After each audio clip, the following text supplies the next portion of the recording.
Today on Clearing the Clutter Inside and Out, we're welcoming 2016 with our New Year, New You month. We're talking about setting intentions.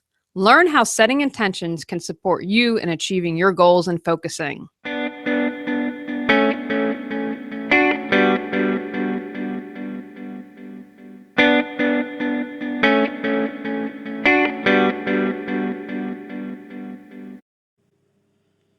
Welcome to Clearing the Clutter Inside and Out with Julie Coraccio.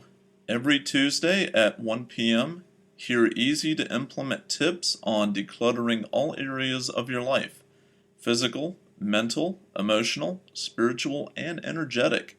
Learn how to release clutter and get organized to create the life you choose, deserve, and desire. An award-winning professional organizer and coach, Julie is passionate about supporting people in clearing clutter so they can share their gifts with the world and live a more joyful and fulfilling life. Happy New Year! Hello, 2016.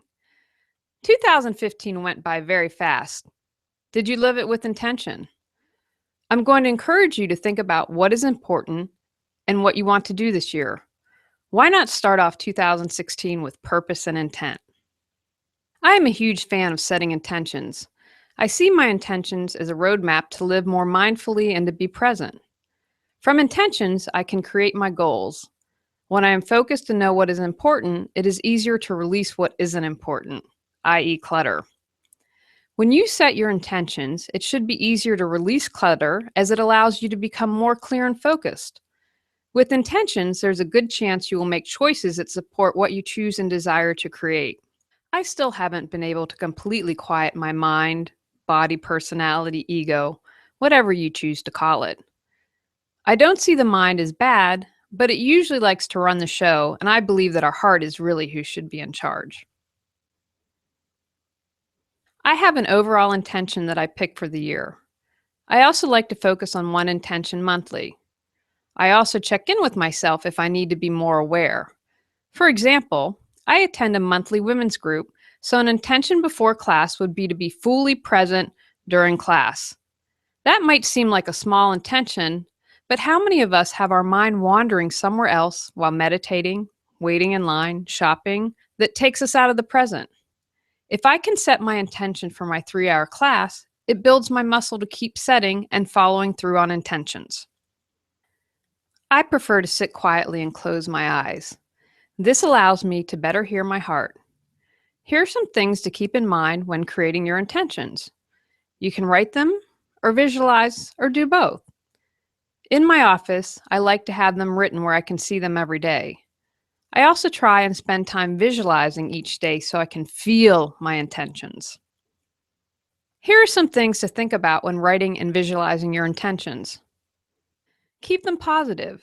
If you focus on what you don't want, you will most likely get that. Focus on what you do desire.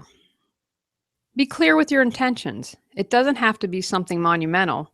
Having more joy in your life is a wonderful intention. I suggest keeping them broad. For example, if your intention is to have better health, there are lots of ways that can show up in your life to support you. Don't try to control the outcome or create expectations. Be happily surprised at what may come your way. Consider having an accountability partner, someone you can check in with and support each other. Consider setting intentions with your family. What is it as a family you would like to create? You can check in with each other to see how you're doing. Be present with your intentions. If you find yourself drifting to the past when something didn't work, take a deep breath and come back. If you find yourself anxious about the future, come back with a deep breath. Remember, your point of power to change and create is in the present moment.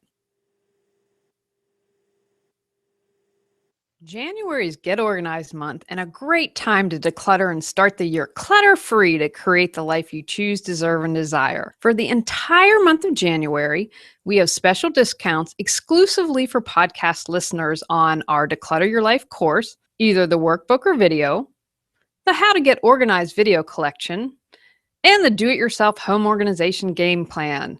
The discount code is PODCAST. Visit reawakenyourbrilliance.com for more information. Do something towards your intentions every day.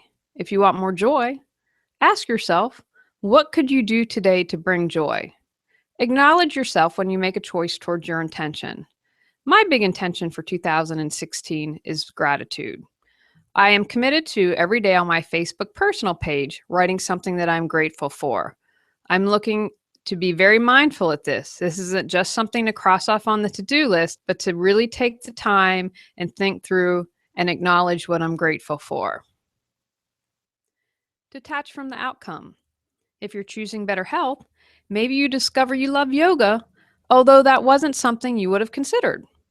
The universe, God, higher self, whatever you're comfortable with using, can come up with some pretty amazing stuff when you let go of trying to control.